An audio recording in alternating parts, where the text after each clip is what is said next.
Visakha steel plant DGM ఇంట్లో చోరీ చేసిన నిందితుడిని 24 గంటల్లో పట్టుకున్నామని డీసీపీ లతామాధురి చెప్పారు.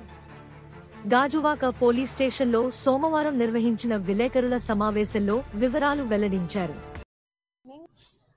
మీకు తెలుసు, ఆగస్టు 16వ తారీఖున స్టీల్ ప్లాంట్లో సెక్టర్ 6లో ఒక గ్రేవ్ హెచ్బి జరిగింది. డే టైం జరిగిందండి. ఇది మనకి ఇన్ఫర్మేషన్ రాగానే ఎఫ్ఐఆర్ చేసి సీన్కి వెళ్ళారు crime team, south crime team inspector గారి ఆధ్వర్యంలో మన city central crime station inspector గారి టీమ్స్ ఇవన్నీ కూడా ఇమీడియట్గా వెళ్ళడం జరిగింది.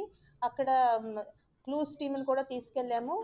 మనకి సైంటిఫిక్గా క్లూస్ ఆధారంగా ఇమీడియట్గా డిటెక్ట్ చేయడం, క్లూస్ కలెక్ట్ చేయడం జరిగింది. 24 అవర్స్లో ఎవరు చేశారు అనేది కూడా డిటెక్ట్ అయిపోయింది.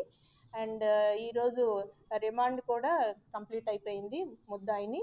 ఇది అంతకుముందు అలవాటు పడిన హ్యాబిచువల్ అఫెండర్ ఇతను. మాటూరి శ్రీను అని అచ్యుతాపురం సంబంధించిన అతను, యాక్చువల్గా నేటివ్ శ్రీకాకుళం అతను. ఇది అక్కడ రెగ్యులర్గా కొంచెం కొబ్బరికాయలు దింపుడు ఇట్లాంటి వ్యాపారం అది చేస్తుంటాడు. అలా ఆ ఏరియాలో తిరుగుతుండగా ఛాన్స్ అఫెన్స్ లాగా ఇది చేయడం జరిగింది. సైంటిఫిక్గానే ఇది 24 అవర్స్లో చాలా అద్భుతంగా డిటెక్ట్ చేసి సౌత్ క్రైమ్ వాళ్ళు దీన్ని చేయడం జరిగింది. ప్రాపర్టీ ఇంటాక్ట్ ప్రాపర్టీ, ఇందులో 24 తులాస్ గోల్డ్ పోయింది. టోటల్ ప్రాపర్టీ రికవరీ చేయడం జరిగింది.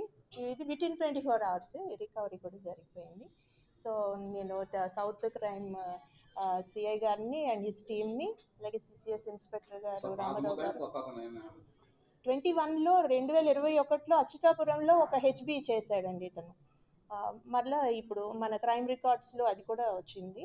నెక్స్ట్ ఇప్పుడు మనం విశాఖ స్టీల్ ప్లాంట్లో చేశాడు. ఇతను ఒక్కడే చేశాడు. 24 తులాస్ అండి గోల్డ్.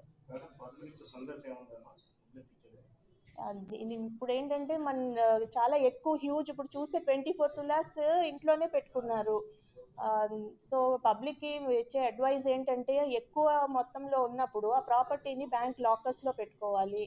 ఇంకా స్మార్ట్ లాక్స్ అని మేము అంతకుముందు కూడా గతంలో కూడా మేము చెప్పాం. స్మార్ట్ లాక్స్ ఇంట్లో ఎవరు లేకుండా మొత్తం బయటకు వెళ్తున్నప్పుడు స్మార్ట్ లాక్స్ తోటి డోర్స్కి అరేంజ్ చేసి చేయడము. అలాగే సీసీ కెమెరాస్ ఇన్ పర్టికులర్ పెట్టుకోవాలి. ఇందులో లక్కీగా మనకి ఆపోజిట్ హౌస్లో కెమెరాస్ అవన్నీ ఉన్నాయి. బట్ ఆ విసినిటీలో తక్కువ కెమెరాస్ ఉన్నాయి. ఆ కెమెరాస్ అవి పెట్టుకోవాలండి, ఎక్కువ కెమెరాస్ పెట్టుకోవాలి. అండ్ ఎప్పుడైనా బయటకు వెళ్ళేటప్పుడు పోలీసుకు కూడా ఇన్ఫామ్ చేయాలి. LHMS అని మా యాప్ ఉంది. ఎక్కువ టైం బయటకు వెళ్ళేటప్పుడు పోలీసుకు కూడా ఇన్ఫామ్ చేయాలి.